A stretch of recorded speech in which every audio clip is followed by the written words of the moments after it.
Hey, good morning, guys. This is Friday. We're just getting, that's my last day here in La Jolla. I want to thank my staff, first of all, for letting me have this time on vacation with my family. We've had a really, really great time out here, and we're going to hit Disneyland today, so we should have a lot of fun. So before I go, I just want to do another quick, maybe 3-minute video on some of the stuff that becoming a master instructor. It's early in the morning here. You can kind of hear the waves behind me. Hopefully it's not overtaking what I'm talking about, but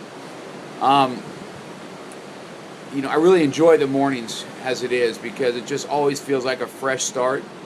Regardless of what your day was yesterday, you have this morning time that you can have to yourself and know that it's another day that you can make a difference in someone's life.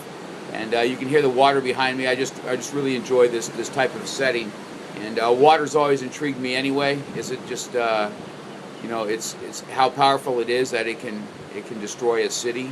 At the same time, you can sit and be very tranquil with it, whether it's in a massage or just in this type of sitting, listening to the waves. It's a powerful, it's a source of life, and I guess it's just one of those things that I really enjoy, is to listen to the water. So, I told you guys I was going to finish this book. It's called Code of the Samurai, and it's a small book. It's a modern translation of the Code of the Samurai. And even how the principles of that was today, it's still prevalent on what we do as instructors today. So there's 3 points out of it I want to talk about. One of it talks about choosing friends, big talk and criticism, and the warning against backbiting. Now, these are all principles that they have back then, and still in a modern translation work wonders for what you are as an instructor today. So I don't want to take up a lot of time, but I just want to hit on them real quick. And I know if you've been a student of mine for a long time, I've spoke to you a lot about choosing your friends and choosing wisely. It talks about a warrior in public service may have many colleagues, but it's natural to develop friendships with warriors who are brave, just, intelligent, and influential. There are not so many warriors like that, so if there is even one who also associates with your other friends, he can be a big help in a time of need. And it's talking about becoming a friend, and a friend is somebody, not an acquaintance, but is somebody of influence on you. Okay, so you have a teacher influence and you have friends influence, and if you are one of those friends that are looking for that, I would tell you that I would definitely choose that friend wisely, because I could count my closest friends that know me intimately. I couldn't count them on 10 fingers. Okay, that's how small the circle of influence is, and I have some criteria on becoming somebody that wants to be in my real circle of influence to me.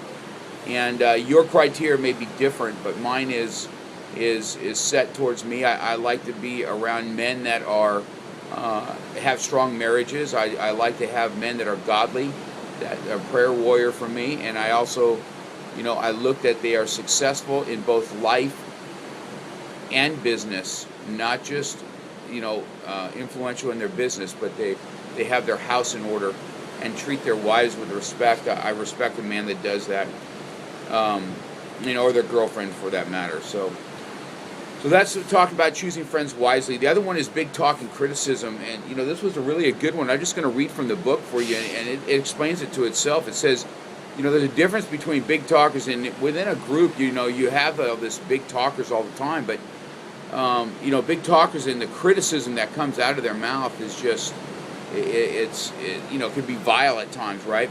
And it says, as for the big talkers of today, they never even donned a suit of armor. Talk about like armchair quarterbacks, right? That's never walked in any kind of shoes like you have. Yet whenever they get together with their cronies, they criticize their employer's management of the establishment, their personal policies of the board of directors, and besides that, they also gossip to their heart's content about their peers and colleagues. People like this are morons, this is what the book says, who think they are alone, are the smart ones, and are vastly different from big talkers of ancient times. What they do should rather be called bad-mouthing or trash-talking. Well, I hope we aren't like that as instructors, but, unfortunately, I wish I could say I've never done that. And but that's just not the truth. I know that we've all done that, and we can probably learn from this code to try and move forward, not even doing that, to be that that one, you know how it is when you criticize somebody down the road, you're going to need them, and then there's not going to be there for you because you based and ruined that relationship. So I thought that was really some really good advice. So the last one, it warns against backbiting, which is almost along the same lines as criticizing, but what it talks about here is